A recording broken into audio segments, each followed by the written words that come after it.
Live from downtown Detroit, Local 4 News at 5 starts now.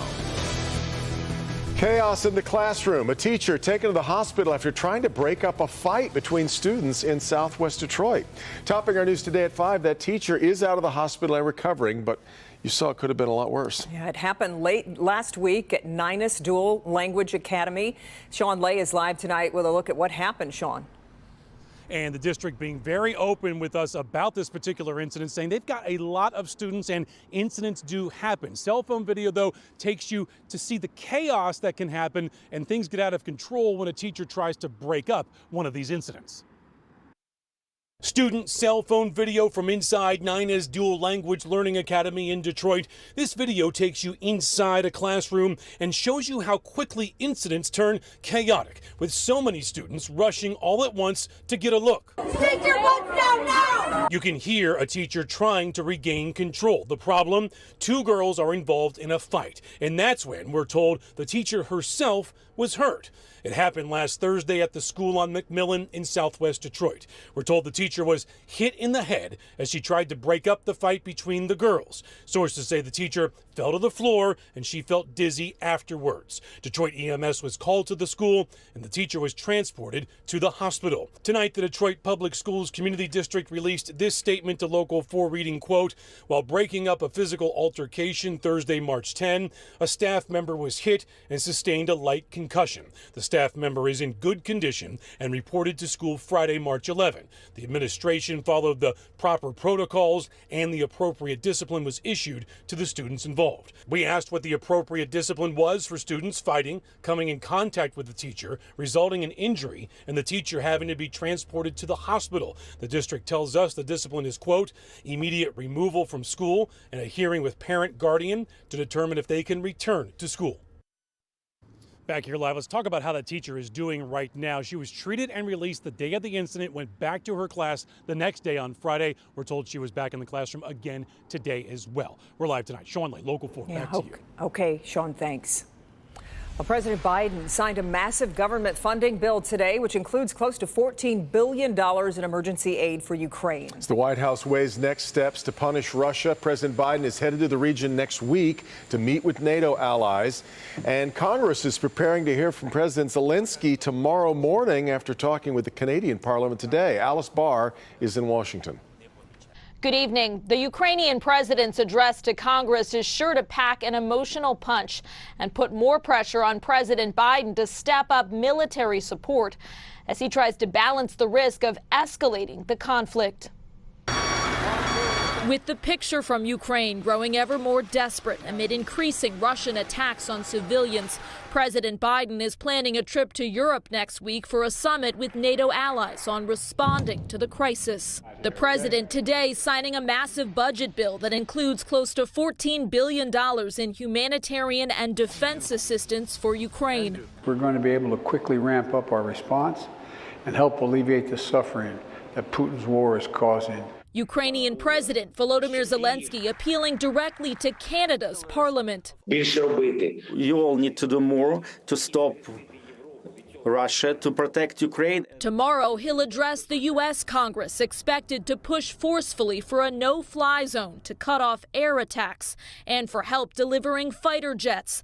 The White House insisting both steps risk escalating the conflict into a wider war. But bipartisan lawmakers are urging more military aid. We need to help get air defense systems to Ukraine without wasting another second. As peace talks resume today between Russia and Ukraine, the leaders of Poland, the Czech Republic, and Slovenia making the dangerous trip to Ukraine's capital to show their support. Underscoring the risk, 2 American journalists have now been killed near Kyiv and a Fox News reporter injured as a Russian journalist risked her safety to protest the war live on state-run TV. The United Nations estimates roughly 3 million Ukrainians have now fled to neighboring countries as 40 million more remain in their country, fighting to stay alive and battling for their future.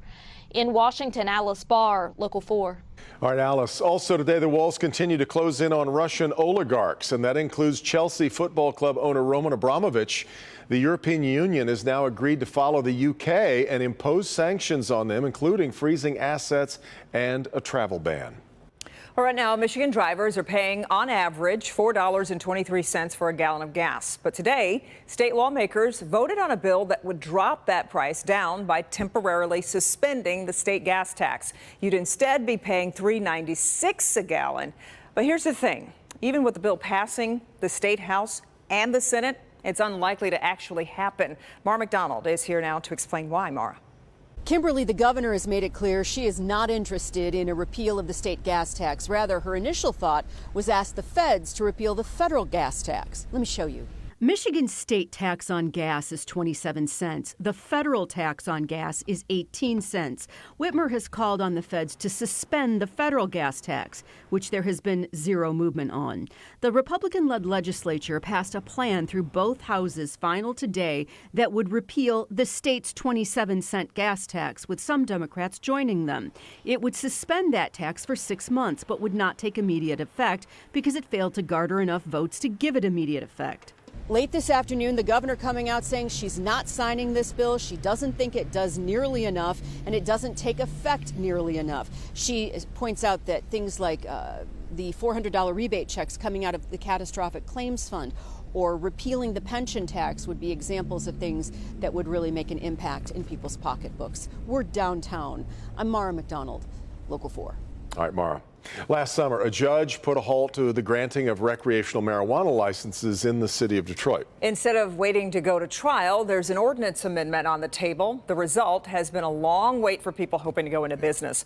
Megan Woods joins us live from Detroit with an update on how things are moving forward. Megan.